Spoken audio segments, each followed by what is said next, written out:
What's up, guys? Another Down the Middle podcast. My name is Nomal. I'm Ryan. And today we'll be talking about how divisive is the American flag. According to Joe Koncha, I think he's a Fox News analyst. Fox News analyst. Yeah. He commented on the New York Times article saying that the American flag was a very divisive thing. A symbol. Symbol of America. And we'll just go into the whole clip of it, and we'll give our analysis about that. But you want to say anything else? And we'll introduce our original, greatest idea that we've ever come up with in the history of this podcast. We have an idea? Yeah. What? Oh, there we go. Oh, man. That should be fine. Okay, so like I said, it's about three and a half minutes. So we'll run through it. We'll just play. Oh, yeah. We'll play the clip, and then we'll play what he says, and then... Okay. We'll jump in and we'll let you guys know what we think. So we're not going to jump in between. Yeah, we'll just let it run through. Okay, we'll run through. New York Times under fire over an Independence Day weekend piece presenting the flag as divisive because of how it is embraced. Is this going to be like copyright issues? Will it be? From Fox? I'm not sure. I don't think so. We've played videos like this before. Yeah, but we also interjected though. All right, so we'll interject. Sure. You interject? Okay. Yeah. So just for safety. Yeah. Right. By conservatives. According to the Times, today, flying the flag from the back of a pickup truck or over a lawn is increasingly seen as a clue, albeit an imperfect one, to a person's political affiliation.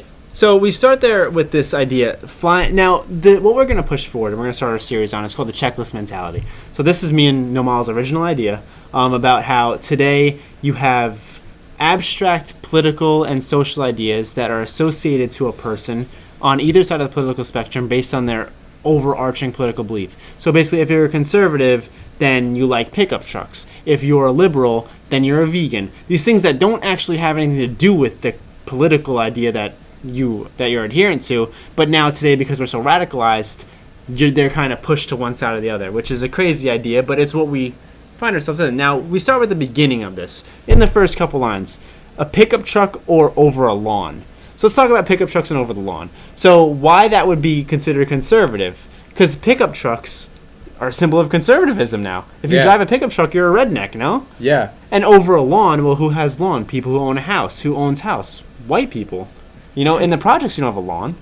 So these things those are associated with conservatism, as I said before. So this just introduces us to the checklist mentality.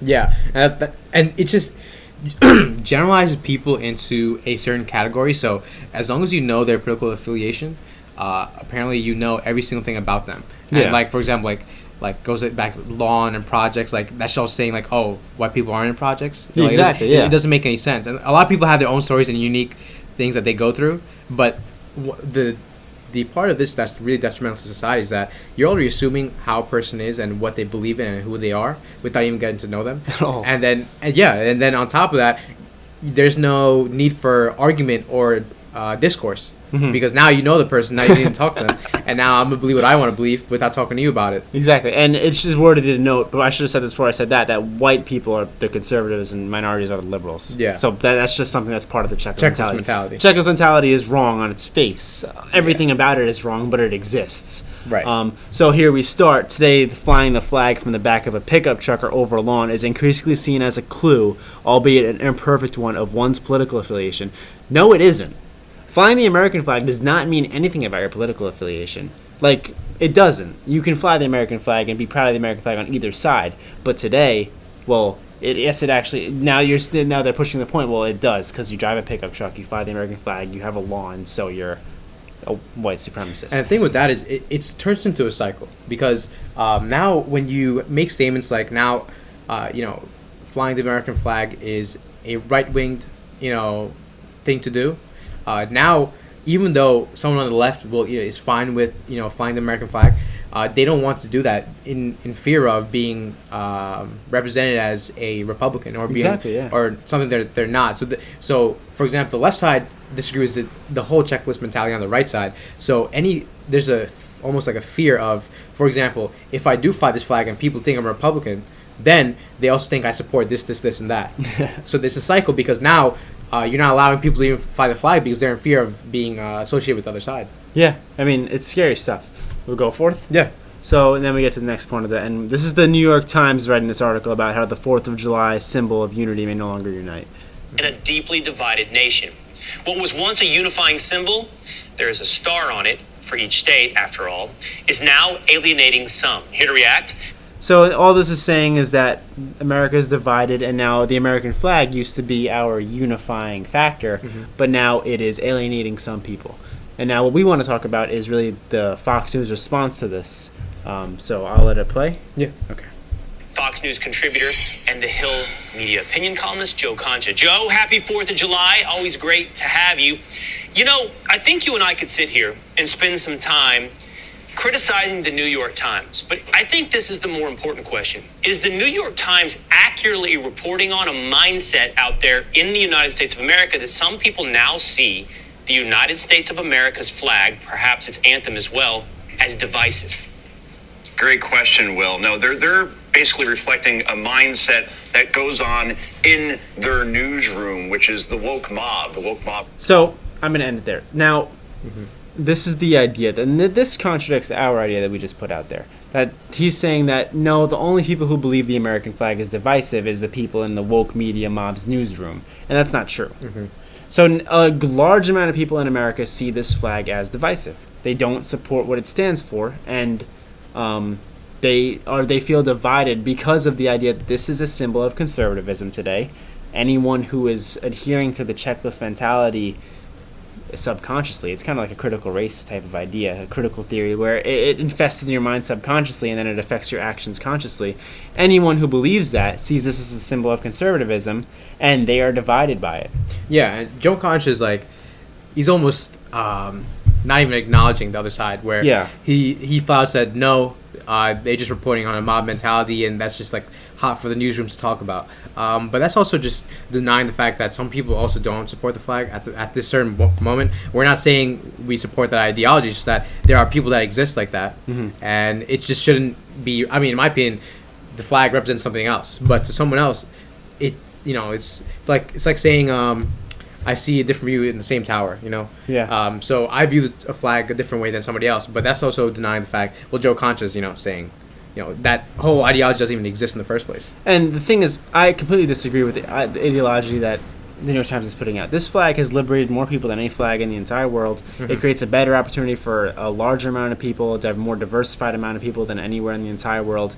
And it's all encompassed in the 50 stars and 13 bars, right? This flag is a beautiful, beautiful thing. Have you ever seen the flag that they tried to put out that has like a different triangle for every color? I've seen different variations, throughout the years. Yeah, I mean, respectively, it looks ridiculous. And that's the most divisive thing you can do, is make a flag that literally divides everybody into a certain category. Like this flag, it's red, white, and blue. There are no red people in America. There are no blue people in America. Oh, but there are white people in America. Shut up. It encompasses so everybody. Funny. Like that flag that you want to put out, it literally divides us. Now, I don't believe that, but I can respect the fact that people do believe that. And have their own beliefs. I think that now it's time to come to the table and have some public discourse about why that's not true, why this flag has been defended and fought for, and what it really means. It doesn't mean that this mentality doesn't exist, because I think it exists, and I think it exists on a large scale. Yeah, and I think it's detrimental. Well, we've always talked about how talking to somebody and having a dialogue with somebody is the first step to finding some common ground, right? Yeah. And this is exactly the opposite of what's happening, because to have a conversation is one thing, but to deny the opposite party, it just won't allow for any progress or any understanding of what they feel like and why they even think the flag is divisive in the first place. And I think that what would the proper response to this would have been to say, yes, this flag is seen as divisive, because that's what the New York Times is saying.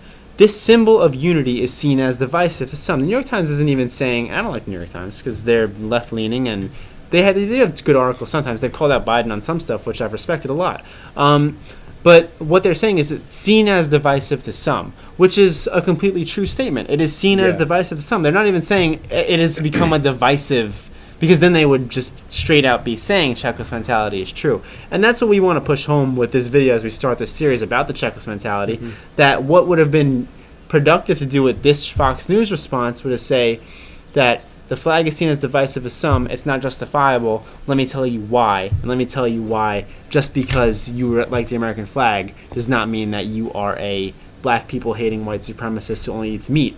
and just like Please me. let's just like look at this thing that Yeah. has actually happened, and let's have a conversation about it. Let's try to figure it out. Yeah, and the first step to really fixing a problem is admitting that you have one, right? Exactly.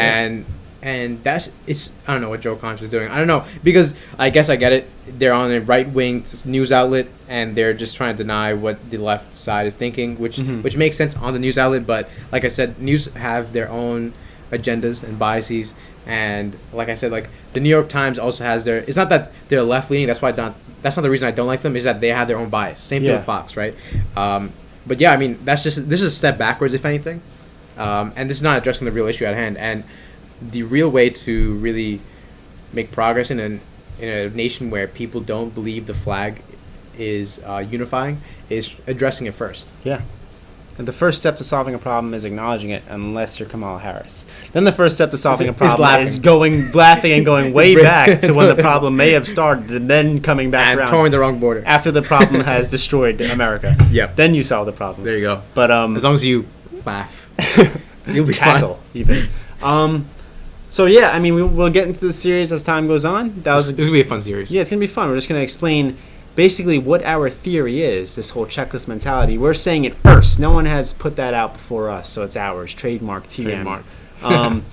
And we're just going to explain what it is. We're going to just talk about it, and we're going to explain why, honestly, it is one of the most poisonous things that's infecting America right now, and that's saying a lot. Yeah, and I think this is really more of a recent development, though, that our society has experienced. Because, I mean, like, I don't even think this necessarily... I mean, it existed 5 years ago for sure, but it wasn't as prominent as it was, maybe a couple of years ago. Yeah.